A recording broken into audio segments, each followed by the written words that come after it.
like, one, I don't have the money. Two, it's not my car anymore. And, threatening to take it to collections. And again, I had no idea what that even meant. So it ended up going to collections and checked my credit report at 18 and saw that on there. Um, and so then, yeah, ever since then, I was like, well, it's already messed up. And, I don't need credit until I buy a home. But at 18, that wasn't something that was top of mind. It wasn't something that I felt like was attainable. No one in my family owned homes. So the norm was to rent. And so that's where I think the financial education comes in. If we're being taught the benefits of home ownership at a young age, then we can make those decisions more wisely, and we won't be in a situation where we're renting and getting those rent increases. So this one is always like, I can never figure out, right? So you go to like buy a home, right? Do a credit report, and the mortgage like $2,000. They say, no, your credit's too bad. You can't get this mortgage for $2,000 a month. But then you have to go rent a place like $3,000 a month, right? But like, okay, like make it make sense, right? Yeah. And then I could be wrong, but when you pay rent, it doesn't go in your credit report, right? No. And I think that's kind of jacked up too, right? Yeah. If you, especially like paying rent like 2-3 years, like how's that not on your credit report?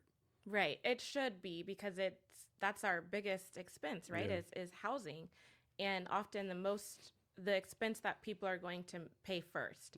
They might let their cable or internet bill, go. Yeah. They might miss some meals, miss a car payment. Right. You ain't missing a house payment. You can. Right. Unless, my understanding is, unless you really cannot do it, you lose your job. But people are paying their rent, and so the fact that that's not reported to credit, and then you think about those, the demographics of people that rent, shows you why the credit system is that way. What's your take on President Trump's plan to do 50-year mortgages? Good thing, bad thing, or? I try to stay out of. I heard both sides of it. I try to stay out of politics, although I know as a business owner I should be more involved. So a 50-year mortgage? Yeah. I don't know.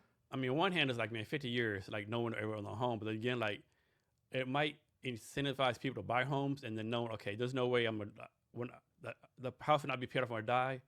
I'll just, pass on my kids, right? So you have like a generational home that builds up equity over and over again. Like, like I like what's called old money.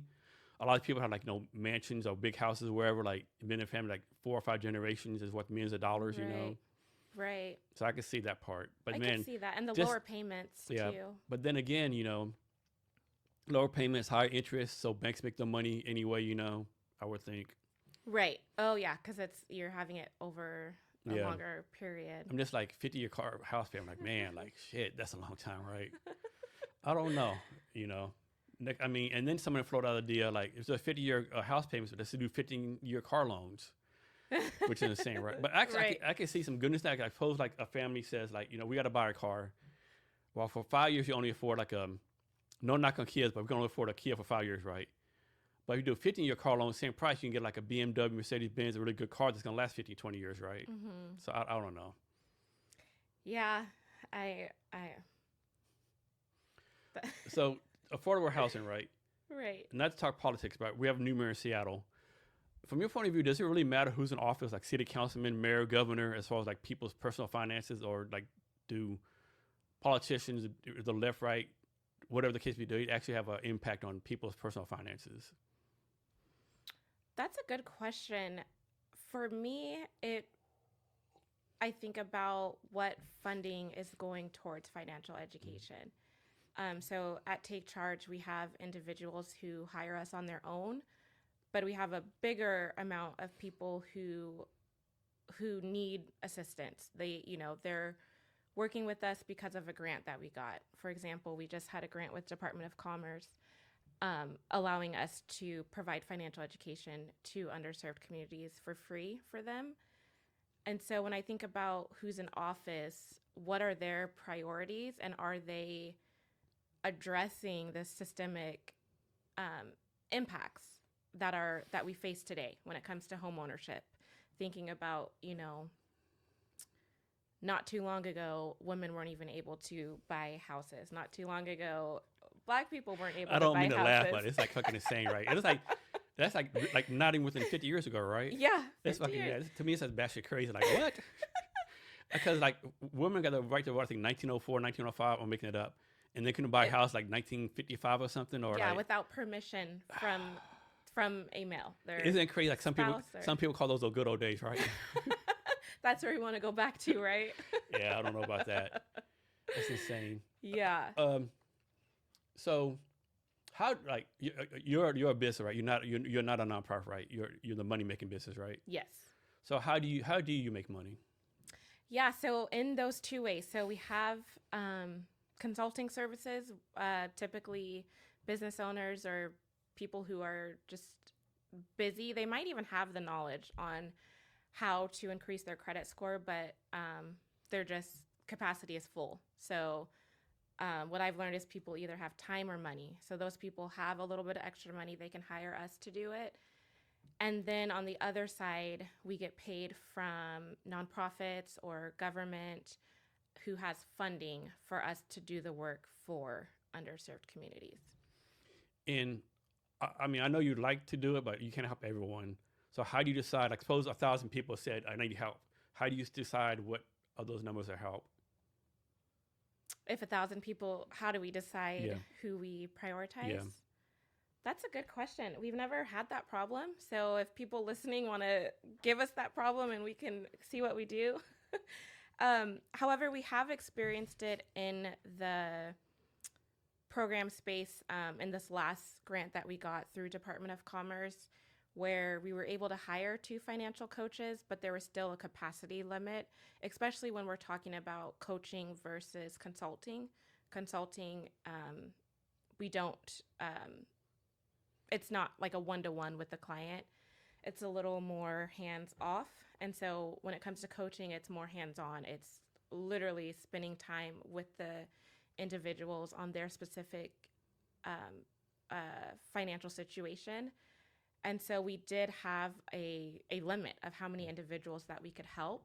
And so it was just a first come, first serve type of thing. What's the difference, or maybe it's the same thing? What's the difference between like financial advice and financial coach? Are those two different things, or like the same thing? Yes, my understanding of a financial advisor, they, at least mine, he helps me with more investments. Mm.